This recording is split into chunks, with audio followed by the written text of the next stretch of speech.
Hello दोस्तों, आज की वीडियो में जानेंगे मुगलों ने नेपाल पर कभी आक्रमण क्यों नहीं किया था।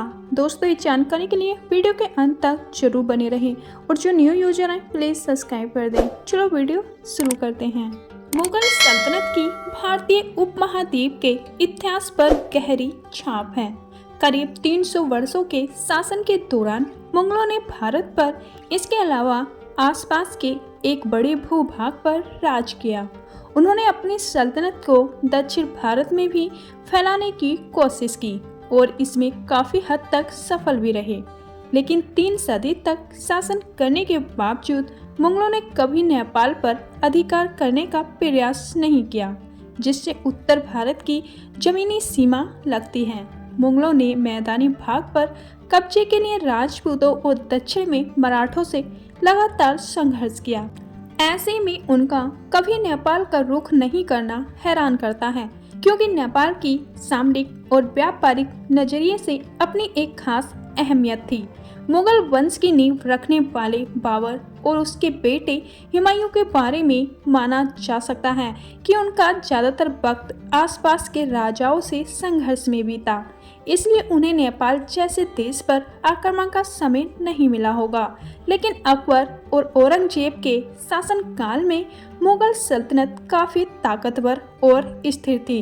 वे नेपाल पर अधिकार जमा सकते थे, लेकिन उन्होंने कभी कोशिश तक नहीं की। मुगलों के नेपाल पर आक्रमण न करने की वजह जानने से पहले उन 2 मुस्लिम शासकों के बारे में जान लेते हैं, जिन्होंने नेपाल पर अधिकार करने का प्रयास किया था। नेपाल पर पहली बार हमला किया बंगाल के शमसुद्दीन इलियास शाह ने सन 1349 में। उसने नेपाल की राजधानी काठमांडू को लूटा, लेकिन कुछ ही समय बाद उसे पीछे हटना पड़ा। फिर 18वीं सदी में एक और बंगाली सुल्तान मीर कासिम ने नेपाल पर आक्रमण किया, लेकिन मीर कासिम का हमला बुरी तरह नाकाम रहा। नेपाली गोरखाओं ने उसे आसानी से खदेड़ दिया। नेपाल पर हमला करने में सबसे बड़ी बाधा थी उसकी भौगोलिक स्थिति। दुनिया की शीर्ष 10 पर्वत चोटियों में से 8 नेपाल में ही हैं, जो उसे कुदरती किला बना देती हैं। मुगल सेना की जान हाथी, घोड़े और ऊंट थे, लेकिन पहाड़ी रास्तों पर इन जानवरों को ले जाना, वो भी युद्ध के सायोज सामान के साथ, काफी मुश्किल था। हिमालय की जमा देने वाली ठंड से निपटना भी एक बड़ी चुनौती थी। मुगल सैनिकों को इस तरह के मौसम से लड़ने का तजुर्बा नहीं था। बंगाल के सुल्तान शमसुद्दीन ने जब नेपाल हमला किया था, तब उसकी सेना को भी घाटी की सर्दी ने काफी नुकसान पहुंचाया। उसके सैनिक मलेरिया और दूसरी बीमारियों के शिकार हो गए और उसे जल्द ही नेपाल छोड़कर वापस भागना पड़ा। नेपाल को जीतना आर्थिक तौर पर ज्यादा फायदेमंद नहीं था। ऐसा नहीं है कि नेपाल कोई बेहद गरीब मुल्क था।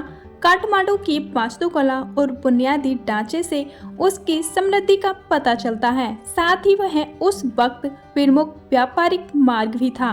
लेकिन इस आर्थिक संपन्नता के बावजूद नेपाल पर आक्रमण घाटे का सौदा था, क्योंकि जितना धन वहां से मिलता, उससे अधिक युद्ध की तैयारी पर खर्च हो जाता। मुगलों को नेपाल की ओर से कोई खतरा भी नहीं था, जिससे वे उस पर आक्रमण करते। उल्टे नेपाल ने तिब्बत में मुगल व्यापार के फलने फूलने की राह खोली। उन पर हमला करने से तिब्बत के साथ मुगल व्यापार को जाहिर तौर पर नुकसान पहुंचता। किसी हमले का प्रभाव तिब्बत के साथ उनके व्यापार तक ही सीमित नहीं रहता, बल्कि लद्दाख और हिमालय क्षेत्र के अन्य राज्यों में मुगल अर्थव्यवस्था पर भी पड़ता। एक अंदाजे के मुताबिक अपने चरम पर मुगल फौज की कुल तादाद 9 लाख से भी अधिक थी। इसमें भारतीय, अरबी, अफगानी और ईरानी के साथ यूरोपीय लोग तक शामिल थे। ऐसे में उनके लिए सारी परेशानियों को दरकिनार करके नेपाल को जीतना बाएं हाथ का खेल था। लेकिन मुगल हर चीज को रणनीतिक नजरिए से देखते थे। जब तक कोई राज्य उनके लिए उपयोगी ना हो, वे उस पर अपना समय, शक्ति और दूसरे संसाधन बर्बाद नहीं करते। अगर मुगल सारा जोखिम उठाकर नेपाल को जीत भी लेते, तो भी उनके लिए वहां अपनी सत्ता को कायम रख पाना काफी मुश्किल होता।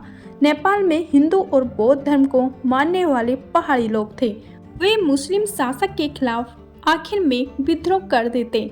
अकबर और औरंगजेब जैसी मुगल बादशाहों का अधिकतर वक्त विद्रोह को दबाने में ही बीता, लेकिन नेपाल का विद्रोह दबाना उनके लिए काफी मुश्किल होता, क्योंकि वहां दोबारा सैन्य सहायता भेजने के लिए भी पहले की तरह परेशानी उठानी पड़ती।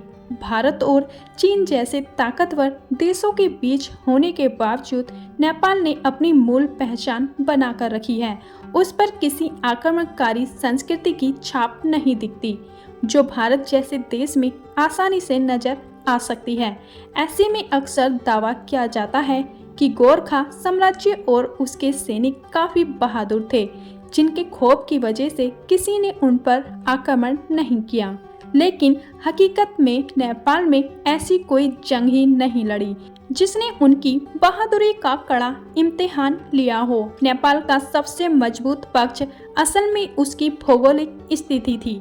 यहाँ तक कि अंग्रेजों ने भी पूरे नेपाल को जीतने की जहमत नहीं उठाई। 1814 में एंग्लो नेपाली युद्ध के दौरान अंग्रेजों ने नेपाल के सबसे लाभदायक हिस्से पर ही कब्जा किया। उनका भी यही मानना था कि पूरे नेपाल को जीतने में कोई फायदा नहीं, इसमें नफा कम होगा, नुकसान ज्यादा। दोस्तों, आप जान गए होंगे कि मुगलों ने नेपाल पर आक्रमण क्यों नहीं किया था। दोस्तों, ऐसी ही ऐतिहासिक वीडियो देखने के लिए हमारे चैनल को सब्सक्राइब करना ना भूलें। चलो मिलते हैं नेक्स्ट वीडियो में, जब तक के लिए अपना ख्याल रखना। धन्यवाद।